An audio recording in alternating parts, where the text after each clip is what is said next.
या hello everyone. आज के सेशन में मैं आप लोगों को पाइथन में स्ट्रिंग क्या होती है उनके बारे में बताऊंगा। ठीक है, तो इसमें हमारे पास चार टॉपिक होंगे। सबसे पहले हम पढ़ेंगे यूनिकोड, फिर पढ़ेंगे स्ट्रिंग स्लाइसिंग, उसके बाद स्ट्रिंग मेथड्स, और एक टॉपिक और है स्ट्रिंग फॉर्मेटिंग। ये चार टॉपिक हम इसमें कवर करेंगे।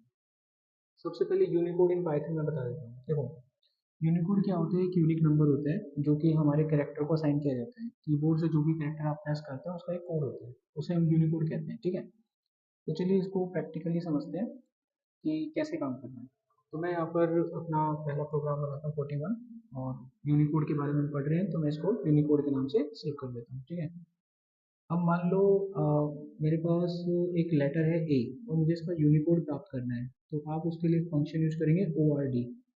जो भी लेटर आप इसमें टाइप करेंगे ऐसे आप टाइप कर सकते हैं। ये जो फंक्शन हमने यहाँ पर यूज करा है ये क्या करता है? ये हमें उसका यूनिकोड बता देगा। तो ए का जो भी यूनिकोड होगा वो आपको दिख जाएगा। वैसे इसका यूनिकोड 65 होता है। देखो आ गया। तो कोई भी लेटर डालो आपको यूनिकोड मिलेगा। अगर मैं स्मॉल ए डालता हूँ तो इसका जो यूनिकोड कैरेक्टर होता है वो आपका 97 होता है। करेक्ट। ऐसे ही हमारे पास एक फॉर्मूला और होता है। अगर वो उल्टा होता है, जैसे कि मान लीजिए आपके पास यूनिकोड नंबर है और आपको उसका लेटर पता करना है, तो आप डायरेक्ट यहाँ पर उसे यूज करेंगे। फंक्शन का नाम होता है कैर। अब मान लीजिए मैंने 97 लिखा, तो इसका जो कैरेक्टर होता है वो आ जाएगा, जैसे ए होता है इसका। ठीक है, आप यहाँ पे 99 लिखते हो तो इसका जो कैरेक्टर होगा वो आ जाएगा, लाइक दिस। फाइनल, इसको हम क्या बोलते हैं? यूनिकोड कैरेक्टर बोलते हैं। आई होप सो आपको ये समझ में आ गया। अब आगे देखो। अच्छा, कुछ एस्केप सीक्वेंसेस के साथ यूनिकोड कैरेक्टर लगाए जाते हैं। मान लीजिए आपको किसी दूसरे फॉन्ट के लेटर को यहाँ पे यूटिलाइज करना है, तो आप यूनिकोड सीक्वेंस यूज कर सकते हैं। उसका ये कुछ कोड होता है। तो यहाँ पर जैसे मैंने बताया कि का लिखना है आपको या का लिखना है, तो उसको लिखने का ये प्रोसेस होता है, इसे यूनिकोड कैरेक्टर बोलते हैं। इसमें स्लैश के साथ यू लगाते हैं और फिर 4 नंबर लिखे होते हैं, ये डाला जाता है। तो इसको टाइप करने के लिए आपको कुछ इस तरीके से लिखना होगा। मैंने लिखा है यहाँ पर लाइक स्लैश यू, और जो यूनिकोड कैरेक्टर है वो, इसका मतलब ये हुआ कि कोई दूसरा फॉन्ट अगर आपको टाइप करना है तो उसके लिए इस तरह का फॉर्मेट आपको मिलता है। तो जैसे मुझे का लिखना है तो इसका यूनिकोड कैरेक्टर होता है 0915। तो यहाँ पे आप लिखेंगे 0915।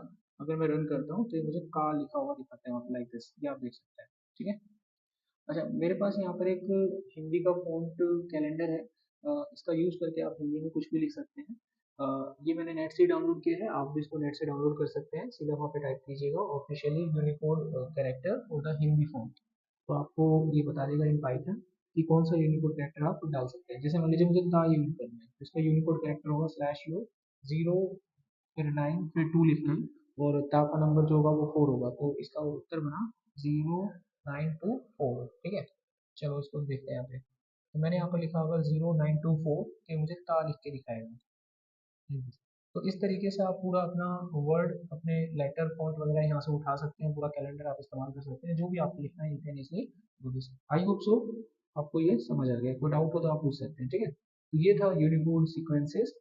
तो आप यूनिकोड में काम करेंगे तो ये चीज़ आपको ध्यान रखनी है। ठीक है, चलिए ये टॉपिक कंप्लीट। अब बढ़ते हैं नेक्स्ट टॉपिक पे। अब हमारा नेक्स्ट टॉपिक है फॉर्मेटिंग। फॉर्मेटिंग मतलब स्ट्रिंग में जब आपको डाटा मिलता है तो उसको आप डिस्प्ले करते हैं क्लाइंट के सामने। ठीक है, तो क्लाइंट के सामने डाटा को जब डिस्प्ले करते हैं तो उसके तीन तरीके होते हैं। तीनों तरीके मैं आपको बताऊंगा। पहला तरीका होता है एफ स्ट्रिंग। ठीक है, देखो एक और प्रोग्राम हम यहाँ पर बनाते हैं, प्रोग्राम नंबर 42, और इसको मैंने लिखा स्ट्रिंग फॉर्मेटिंग। तो यहाँ पर मान लीजिए मेरे पास कुछ वेरिएबल है। मैंने यहाँ पर एक वेरिएबल नेम ले लिया राजेश, एक हमने एज ले लिया 31, 32, जो भी लेना है। अब हम इस वैल्यू को अपने हिसाब से लिखना चाहते हैं, तो मैं यहाँ पर ऐसे लिख सकता हूँ, एफ डबल कोट्स, जो भी मैसेज आपको देना है दे दीजिए। जिसमें लिखा माई एम्प्लॉय नेम इज, अब मेरे को राजेश लिखना है, तो मैं यहाँ पर डबल कोट्स ऐसे करली ब्रेसेस यूज करके वेरिएबल का नाम लिख सकता हूँ, तो ऑटोमेटिकली वैल्यू यहाँ पे आ जाएगी। उसके बाद मैंने लिखा लिखा यहाँ पर and is as is, curly braces में एज लिख देंगे, लाइक दिस। तो ये फॉर्मेट है। इस तरीके से आप कोई भी डाटा डायरेक्ट लिख सकते हैं। अब आपको कोमा लगा के वैल्यू लिखने की जरूरत नहीं पड़ेगी। आप अपना सेंटेंस पूरा यहाँ पे लिखो, और जिस वेरिएबल की वैल्यू को आपको अपने कोड में लिखना है उसको करली ब्रेसेस में डाल दो। तो ये फॉर्मेटिंग स्ट्रिंग का लिखने का एक तरीका है, लाइक दिस। आप देख सकते हैं डाटा आपके पास आ गया। किसी को करने का एक और तरीका होता है, उसे बोलते हैं फॉर्मेट मेथड। तो यही सेम काम आप फॉर्मेट मेथड से भी कर सकते हैं। देखो कैसे। उसमें क्या होता है कि आपको जो भी मैसेज लिखना है आप लिखो, जैसे कि माई एम्प्लॉय नेम इज, फिर करली ब्रेसेस लगाना होता है इसे, बस उसके अंदर कुछ नहीं लिखते। फिर आप लिखेंगे एंड इज एज इज, फिर करली ब्रेसेस। अब यहाँ पर आपको फंक्शन यूज करना होता है डॉट लगा के फॉर्मेट। अब यहाँ फॉर्मेट के अंदर आप एक वेरिएबल नेम दोगे और दूसरा वेरिएबल एज दोगे, ठीक है। अब आपको एज की वैल्यू यहाँ लिखनी है और नेम की वैल्यू यहाँ लानी है, करेक्ट। इसको इंडेक्स से लिखना होता है। अगर आप, इसका मतलब इंडेक्स यहाँ पे इसका 0 हो गया और इसका इंडेक्स हो गया 1। अगर मान लो आपने यहाँ पे 1 लिख दिया तो ये एज को उठा लिया, समझे। तो यहाँ पर आपको नेम को उठाना है तो आप 0 लिखेंगे और एज को उठाना है तो 1 लिखेंगे। ओके, अब देखो मैं रन करता हूँ, सेम डाटा आपको फिर मिल जाएगा, देखो आ गया। एक ये तरीका होता है।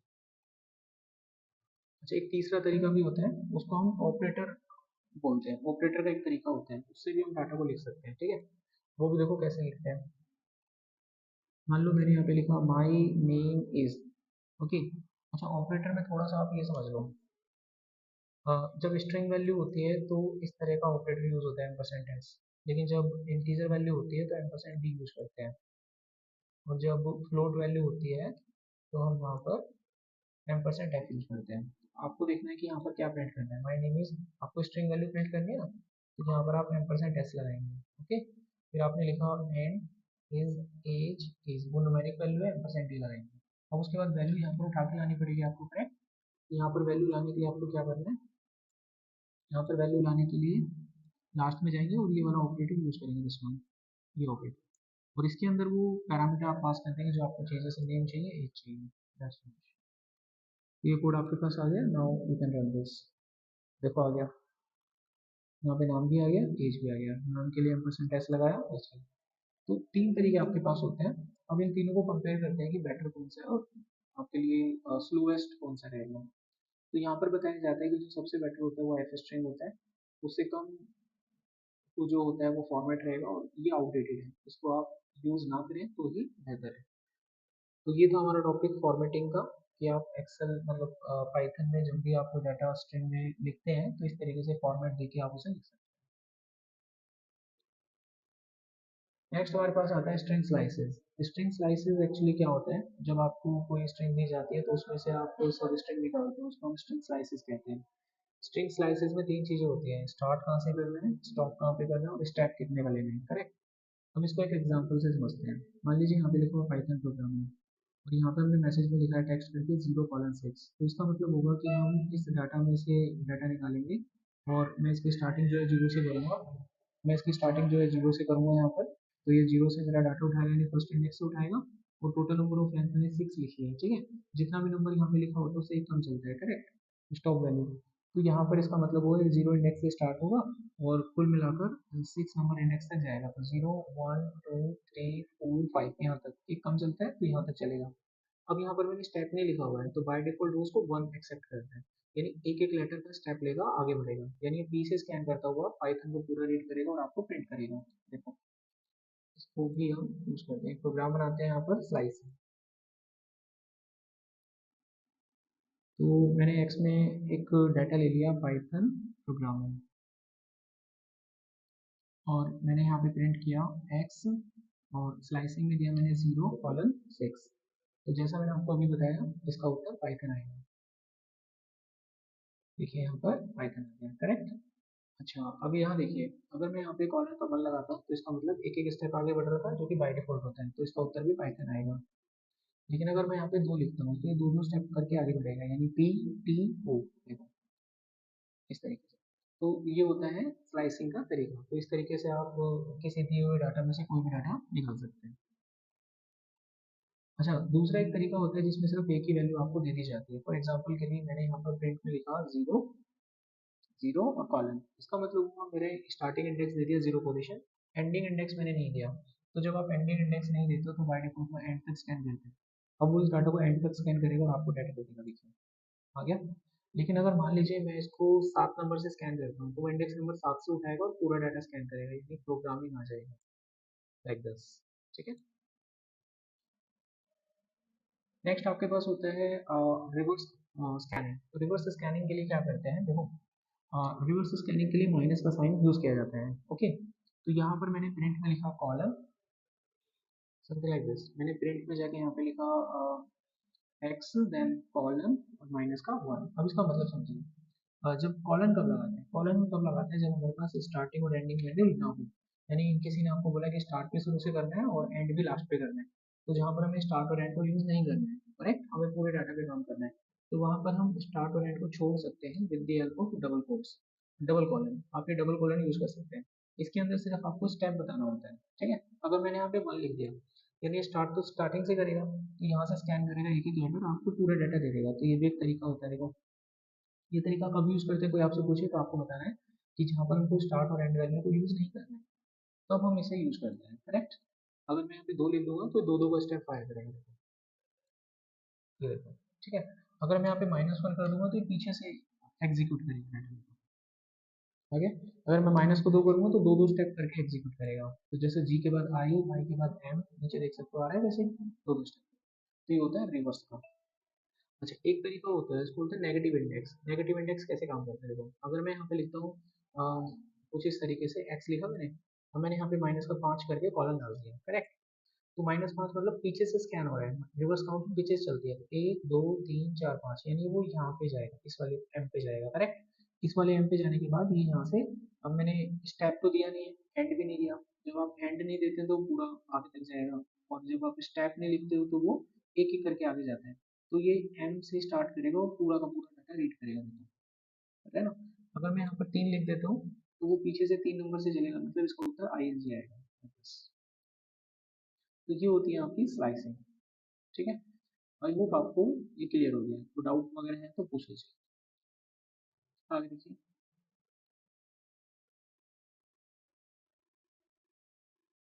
नेक्स्ट हमारे पास आते हैं स्ट्रिंग मेथड्स, इनको भी एक बार देख लेते हैं।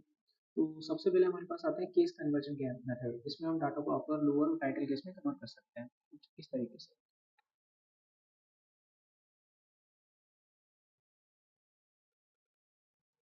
मेरे पास यहाँ पर एक डाटा मैं ले लेता हूँ something like same Python programming.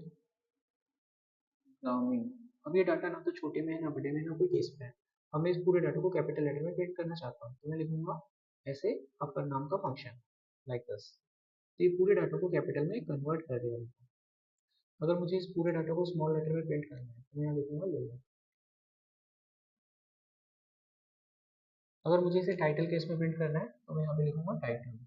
Title case में क्या होता है कि हर वर्ड का पहला अक्षर कैपिटल होता है, लाइक दिस, ठीक है। अब मैंने यहाँ पे लिखा प्रोग्रामिंग स्किल्स, ठीक है, ये देखो हर वर्ड का पहला अक्षर होता है। एक तो कैपिटलाइज केस भी होता है, वो सेंटेंस केस की तरह काम करता है, तो आप उसके लिए लिखेंगे यहाँ पर कैपिटलाइज, ये सेंटेंस केस की तरह काम करता है। सेंटेंस के हिसाब से भी जानते हैं कि जो भी आप सेंटेंस लिखते हैं उसके पहले वर्ड का पहला अक्षर ही बड़ा होता है बस, बाकी हर वर्ड छोटे होते हैं, हर लेटर छोटा होता है, ओके। तो ये हो गया आपके केस केस मेथड। आगे देखो, नेक्स्ट हमारे पास आता है चेकिंग सम प्रॉपर्टीज, यानी कि आपके पास कोई डाटा है, उसको चेक करना है आपको कि वो डाटा जो आपके पास है वो अल्फाबेट्स में नंबर्स में है, तो कैसे चेक करते हैं। जैसे कि मान लीजिए मेरे पास ये डाटा है, मुझे चेक करना है कि क्या ये पूरा डिजिट्स में है, तो उसके लिए मैं लिखूंगा एक्स करके इज डिजिट, ये मेंशन। अगर आपने जो भी स्ट्रिंग ली अगर उसमें सभी के सभी डिजिट्स हैं तो ये ट्रू बताएगा, करेक्ट। अगर मैं इसमें टेक्स्ट डाल दूंगा तो ये फॉल्स बताएगा। अगर अल्फा न्यूमेरिक वैल्यू आपको चेक करनी है तो यहाँ पर आप लिखेंगे is alpha numeric, is alpha numeric like this. अब ये इसको ट्रू बताएगा क्योंकि इसमें अल्फाबेट भी और न्यूमेरिक भी है, देखिए है क्या। अगर आपको चेक करना है केवल अल्फाबेट्स तो उसके लिए फंक्शन होता है इज अल्फाबेट्स, ठीक है। देखो अब ये इसका उत्तर फॉल्स बताएगा क्योंकि इसमें सारे लेटर अल्फाबेट्स नहीं है। अगर इसमें सारे लेटर्स में अल्फाबेट लिखूंगा तो ये ट्रू बताएगा, देखिए लास्ट वाला देखिए ट्रू वाला है, करेक्ट। ये भी आप समझ लो। अगर आपको स्पेस चेक करने के केवल कि स्पेस स्पेस है या कुछ और है तो इसके लिए फंक्शन होता है इज स्पेस, ये वाला। अगर मैं यहाँ पर इन सबको हटा दूँ और यहाँ पर स्पेस स्पेस दे दूंगा तो मुझे काउंट कर देखो तो आ गया क्योंकि इसमें सारा डाटा स्पेस के अंदर है, ठीक है। नेक्स्ट हमारे पास आते हैं सर्चिंग एंड रिप्लेसिंग मेथड, तो इसमें हमारे पास दो मेथड होते हैं, कोई भी डाटा आपको सर्च करना है तो इसको यूज में ला सकते हो, जैसे कि यहाँ पर देखिएगा मान लो मेरे पास एक डेटा है और इसमें मैं लिख देता हूँ Ram is a good boy. अब मुझे इसमें सर्च करना है कि इसमें गुड एग्जिस्ट करता है कि नहीं करता है। तो मैं कैसे करूँगा, मैं लिखूँगा एक्स डॉट फाइंड। क्या फाइंड करना है, गुड। अगर इसमें गुड एग्जिस्ट करता होगा तो ये मुझे उसका पोजीशन निकाल के देगा, जैसे कि आई थिंक सो 9 नंबर आएगा। देखिए आ गया, इसकी पोजीशन जीरो से काउंट करते हुए जा रहा है, ये वैसे निकाल देते हैं। एक और होता है इसकी पोजीशन निकालने का तरीका, उसको हम बोलते हैं इंडेक्स। इसमें भी मैं वो चीज़ लिख सकता हूँ, ये भी मुझे सेम ही उत्तर देगा, यानी ये भी मुझे उसका इंडेक्स बताएगा अगर होगा तो। ठीक। अब आपसे पूछा जाए इन दोनों में डिफरेंस क्या है, इन दोनों में डिफरेंस आपको बताना है। अगर जब आप इंडेक्स फॉर्मूला यूज करते हो और जो चीज़ आप ढूंढते हो अगर वो उसमें नहीं होती है तो एरर आता है। देखो अब मैं मान लो इसके अंदर वेल ढूंढता हूँ और वेल तो इसमें नहीं है, एरर दे देगा। ओके। लेकिन अगर इसी चीज़ को आप फाइंड से करते हो, अगर वो चीज़ उसमें नहीं मिली उसको तो वो एरर नहीं देता। ये देखो, ये आपको नेगेटिव वैल्यू देगा -1, क्योंकि वो मिली नहीं है उसको, तो नेगेटिव का मतलब मिला नहीं। नेक्स्ट हमारे पास फंक्शन होता है रिप्लेस का। जैसे यहाँ पर हमारे पास टेंस लिखा हुआ है Ram is a good boy, तो मैं गुड को बैड में कन्वर्ट करता हूँ। तो उसके लिए मैं यहाँ पे लिखूंगा एक्स डॉट रिप्लेस, यहाँ पे मैंने लिखा गुड और इसको मैंने कन्वर्ट किया बैड में। Ram is a. नेक्स्ट हमारे पास फंक्शन आता है स्प्लिटिंग और ज्वाइनिंग का, ये भी एक बार देख लीजिए। स्प्लिटिंग आपके डाटा को ब्रेक करके आपको देते हैं। इस पर एग्जाम्पल समझिए। मान लो हमारे पास एक डेटा है जिसमें काफ़ी सारे लोगों के नाम लिखे हुए हैं, राम, श्याम, मोहन, जय। और मुझे इन सभी नामों को अलग अलग करना है। तो मैं एक वेरिएबल ले लेता हूँ वाई या फिर डेटा नाम का, यहाँ पे मैं फंक्शन कॉल करूँगा स्प्लिट। अब स्प्लिट किसके आधार पे करना है, कॉमा के आधार पे। तो कॉमा के आधार पे वो डाटा को तोड़ के मुझे डाटा में दे देगा। अब मैं इन सभी डाटा को प्रिंट कर सकता हूँ। तो मैंने यहाँ पे जब डेटा लिखा तो ये उसकी लिस्ट बना के मुझे दे देगा, हर डाटा को अलग अलग बताएगा। वो देखो हर डाटा अलग अलग है। अगर आपको पूरा डाटा एक एक करके प्रिंट करना है तो आप एक लूप चला सकते हैं। ऐसे आपका डाटा स्कैन होगा, आई में जाएगा और आई के अंदर से जो भी वैल्यू आएगी उसको प्रिंट कर लीजिए।